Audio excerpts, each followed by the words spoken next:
guys, and welcome to another First Impressions video, and today I will be talking about Big Brain Academy Brain vs. Brain.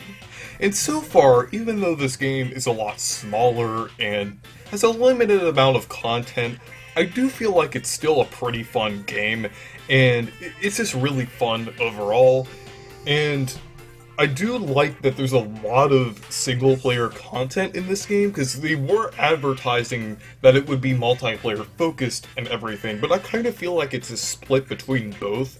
I actually haven't played the party multiplayer mode at all, so this is just going off of the single-player experience.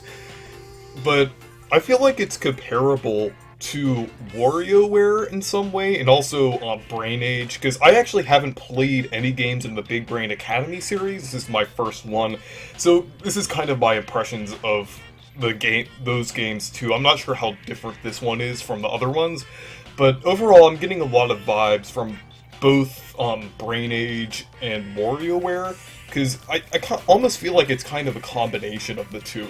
Like, with Brain Age, I've played most of the games in the series, like I've played Express, 2, and Switch. I haven't played the 3DS one or the original, but that's besides the point. But I have played a lot of the Brain Age games, and I kind of know how they work and everything, and basically, it's kind of like a more logical kind of experience. Like, you have to put more thought into playing that game and kind of use your brain in different ways than you would playing a normal game, because usually in games, strategy and trying to complete something is kind of different. You're kind of visualizing something more, while in Brain Age you're well, I mean, you do that to some extent, but you're just kind of mostly working on these challenges overall.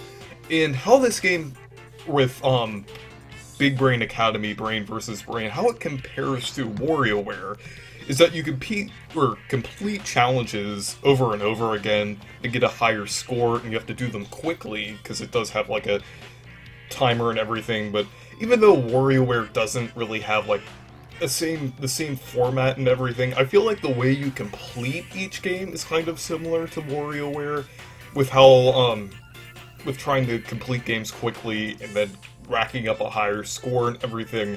So I do feel like it kind of has some aspects of that, since they're both kind of fast-paced in their gameplay. And just overall, I kind of like how it's a more educational party experience without kind of feeling shallow like a lot of other education games feel. I feel like Nintendo really has it down with their educational games. Like, even with the new Brain Age game on the Switch that actually didn't release in North America for some reason, it only released in Japan and Europe. But I feel like even with that game, they kind of have it down with kind of training your brain, I guess. And it's just overall, like, both games are really good. I might do a comparison between the new Brain Age game on the Switch and Big Brain Academy Brain vs. Brain. But overall, in this game, basically, you kind of have to complete, like I said, complete a bunch of challenges, and they're each kind of segmented into different categories. Like, there's identify, memorize, analyze, compute, and visualize. And each one kind of works your brain differently, since there are different types of challenges, and overall, I really like the variety. I do wish there was a little more content, like maybe more mini-games on each, but I kind of feel like these are, like, all the games on there are good. I really haven't had any negative experiences with any of the games on there, except for maybe, like, inputs with the buttons and everything. And going with that, I guess it kind of feels weird, but, like, with this game, the touchscreen is actually easier to control this game with than it is for the buttons. Maybe on, like, a few, it's just as easy with the buttons than with the touch controls, but just overall, I do think that's a pretty cool feature, because most games on the Switch don't really use the touchscreen that much. And, well, I do think, yeah, Mario Maker 2 uses it a lot. That's basically how I played that game. But most other games don't really use it that much. And I kind of like how this game is making use of it and everything, and it actually feels responsive and really well to, like, actually choose things on a touchscreen. and it's just kind of weird. It actually feels better like playing it with touch and everything. And before we get into the online aspects, I wanted to talk about one thing that I really like about this game too, and that's like the art style overall. I know it's a little thing, but I really like how it kind of uses a simpler art style, but it's not really minimalistic, because I really hate minimalism, and I feel like it kind of limits a lot of the creativity that companies kind of used to have with their advertising and marketing and like logos and stuff like that, because it just makes everything feel bland and uninspired and everything.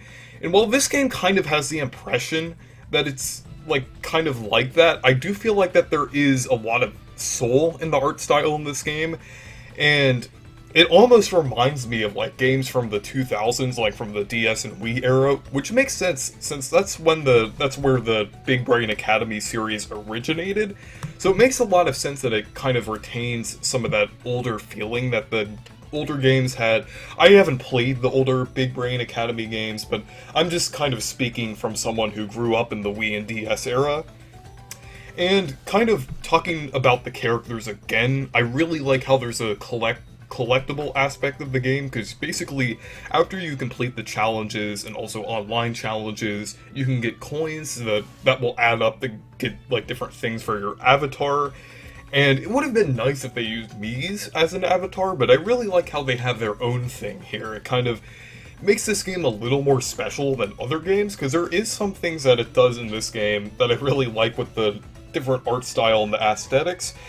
And another thing, like, relating to that, is that it actually shows the controller that you're playing with while you're playing the game. And that's really cool. Like, it shows the same color Joy-Cons, it shows if you're playing a Pro controller, or, like, a controller like that, and I think that's really nice, and I really like that they have that feature there. I'll have to check that out with different controllers that I have. I wonder if it works with the SNES controller, because I feel like they have like a wide range of different things, like Joy-Con colors and Pro controllers, and I just really like how they have that. It even shows like in handheld mode, when it just shows you playing the Switch itself, which is a really nice touch. I really like how they did that. And finally, we're going to talk about the online aspects of this game. And even though you actually don't play against someone online directly, I do still like the Ghost Data approach that they did, because it kind of makes sense, like, looking back on WarioWare once again. Since both games are kind of fast-paced minigame type things, I feel like online kind of might mess that up. I know that they did implement Good Online in Mario Party Superstars, but I'm not exactly sure how they did that. And they also didn't implement it in WarioWare Get It Together, so I think Nintendo's online approach, everything wouldn't have worked for this game, which is unfortunate, because Nintendo really should have, like, dedicated servers instead of the peer-to-peer online that they're using. I feel like it's pretty backwards, and they should really actually improve their online infrastructure and everything. So overall, the online mode is actually pretty fun, even with the playing against Ghost Data and everything. I do feel like it's nice to kind of see different people that play the game. I think it's pretty cool, because you can see like different people. Like, I've been playing against people from Japan or Europe. It's pretty cool to see like different people, like they have different descriptions and everything, and I think that's cool. And I like that people will be able to see me and like my avatar and everything, so I kind of like that. And they also have friend online too, where you could play against your friends, and I have a couple friends who have the game, so I think that's pretty cool. So overall, I feel like this game is pretty fun. I'm honestly not sure I feel like it kind of depends if it's worth $30 or not, because I definitely feel like I got my $30 out of this, because it's definitely replayable. I feel like even though a lot of the content might be repetitive, I feel like it still challenges you in some way, because you can kind of move up the ranks and unlock new things and everything. And I do feel like there's a lot of things to do in this game, and it's really fun overall. So I think it might depend on the person if this is worth $30 or not, but I will do a full review of this game sometime, hopefully. But anyways, thank you guys for watching this video. Make sure to leave a like and subscribe for more, and make sure to check out my Discord server and Twitter if you want to. Goodbye.